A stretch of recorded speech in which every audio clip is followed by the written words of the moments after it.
জিলহজ মাসের প্রথম দশকে গুরুত্বপূর্ণ অনেকগুলো আমল রয়েছে।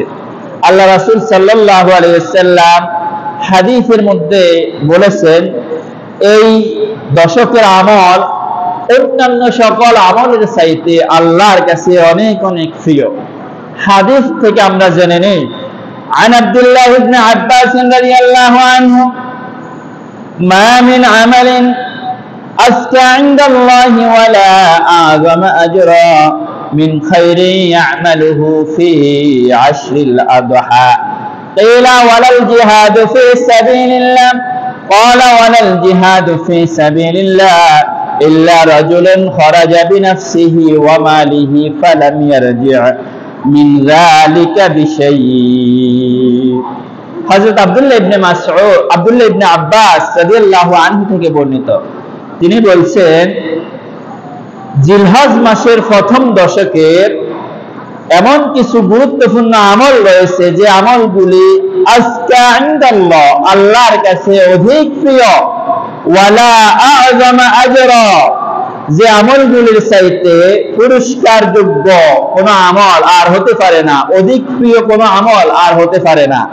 মিন খায়রি ইয়ামালুহু ফি আশরিল আদহা, জিলহজের প্রথম দশকের এই আমলের চাইতে অধিক পবিত্র, অধিক পুরস্কার যোগ্য আমল আল্লাহর কাছে আর কিছু হতে পারে না।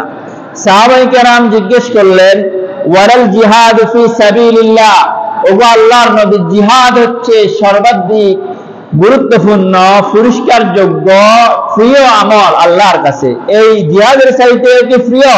আল্লাহ রাসূল বললেন, ওয়ালাল জিহাদ ফি সাবিলিল্লাহ, হ্যাঁ, জিহাদের চাইতে জিলহজ মাসের প্রথম দশকের আমল আল্লাহর কাছে অনেক প্রিয়।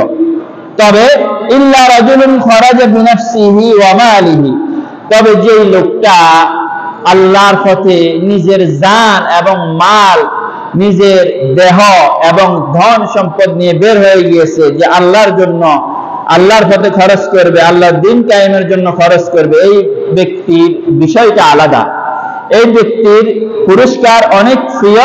তবে স্বাভাবিকভাবে জিহাদের চাইতে গুরুত্বপূর্ণ, অধিক সওয়াবের যোগ্য আমল হচ্ছে জিলহজ মাসের প্রথম দশকের আমল। সুবহানাল্লাহি ওয়া বিহামদিহি। এরপরে আল্লাহ রাসূল সাল্লাল্লাহু আলাইহি ওয়াসাল্লাম বলেছেন, যখন জিলহজের চাঁদ দেখা যাবে, নতুন চাঁদ দেখা গেলে যারা কোরবানি করবে, যাদের সামর্থ্য রয়েছে, তাদের ব্যাপারে হাদিসের মধ্যে এসেছে, عن أم سلمة رضي الله عنه أن النبي صلى الله عليه وسلم قال إذا رأيتم هلال ذي الحجة وأراد أن يضحي فليمسك عن شعره وأظفاره।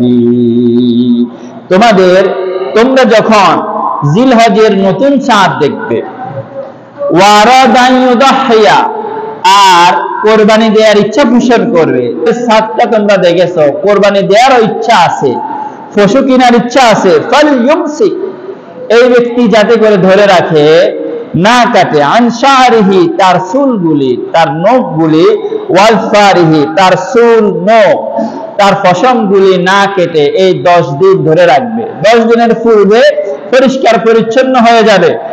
আর জিলহজের চাঁদ দেখার সাথে সাথে এই প্রথম 10 দিন কোরবানি দেওয়ার পূর্বে চুল, নখ ইত্যাদি কাটবে না। এর বিনিময়ে সওয়াব আছে কি না? অবশ্যই আছে। আর এই লোকটা যখন পশুটা কোরবানি দিয়ে দিবে, এরপরে যখন তার চুল, নখ কাটবে, আল্লাহ রাব্বুল আলামিন এর বিনিময়ে তার আমল নামায় নেকি লিপিবদ্ধ করে দিবেন। সুবহানাল্লাহি ওয়া বিহামদিহি।